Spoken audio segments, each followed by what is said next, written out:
Bien, hemos llegado a nuestro sexto y último ejemplo de la guía de aprendizaje. Veamos qué dice. Un pájaro tiene un peso de 0.26 newtons y se encuentra en el medio de una línea telefónica extendida como se muestra en la figura. Determina la tensión en el cable. Bien, entonces, como en los ejercicios anteriores, lo primero que debemos hacer para resolver problemas sobre la regla del equilibrio es identificar las fuerzas que actúan en el sistema y que determinan el equilibrio del sistema. En este caso vamos a elegir este punto, que es el punto de apoyo del pajarito, para identificar las fuerzas que actúan en el sistema.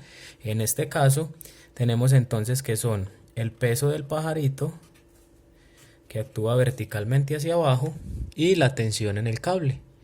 Como solamente es un cable, entonces es una sola tensión, solo que por la forma en la que está ubicada el pajarito y la forma en la que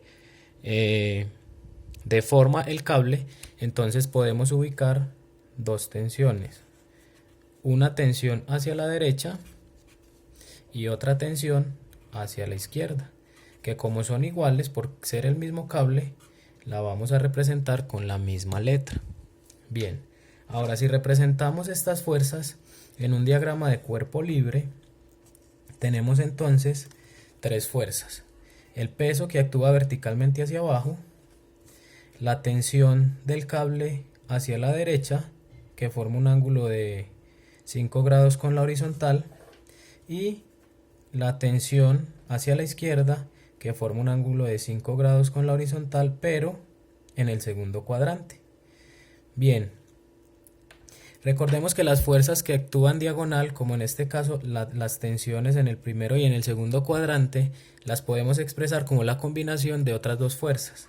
Una horizontal, que es Tx, que la llamamos componente en X, y otra vertical, que la llamamos componente en Y.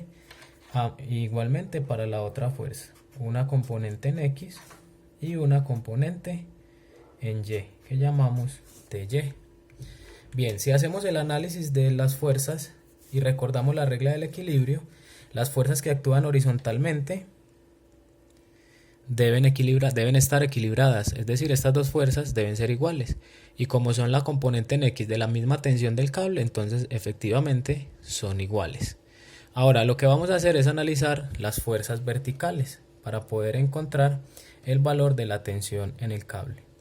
Para las fuerzas verticales tenemos lo siguiente: una fuerza que actúa verticalmente hacia abajo, que es el peso del pajarito, que ya sabemos que vale 0.26 newtons, y dos fuerzas hacia arriba, Ty y Ty, que son la misma, o sea, valen lo mismo porque estamos hablando del mismo cable. O sea que estas dos fuerzas deben equilibrar entre las dos el peso del pajarito. Por lo tanto, podemos decir que si sumamos Ty más Ty, entre las dos van a sumar 0.26 newtons. Ahora, si sumamos Ty más Ty, sería 2 veces Ty, términos semejantes. Entonces esto me daría igual a 0.26 newtons.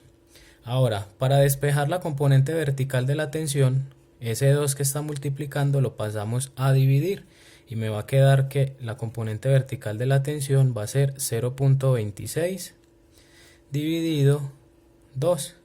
Y al hacerlo en la calculadora, 0.26 dividido 2, pues nos debe dar 0.13. Entonces en este caso quiere decir que cada una de las componentes verticales de la tensión está cargando la mitad del peso, 0.13 newtons. Pero a nosotros no nos están preguntando por la componente vertical, sino por la tensión a la que está sometida el cable, ¿cierto? Entonces, para calcular esto, recordamos que la componente en Y la podemos calcular multiplicando la tensión por el seno del ángulo, que en este caso es 5 grados. Y de acá podemos despejar la tensión, que es lo que necesitamos. Lo único que debemos hacer es pasar a dividir el seno de 5 al otro lado, porque está multiplicando. Entonces me queda que T es igual a la componente vertical dividido seno de 5 grados. Al hacer la operación me queda entonces, como Ty vale 0.13, dividido seno de 5 nos va a quedar 0.13 dividido seno de 5, nos va a quedar que la tensión en la cuerda es 1.49 newtons. O sea que el peso de ese pajarito de 0.26 newtons logra generar en la cuerda una tensión de 1.49 newtons.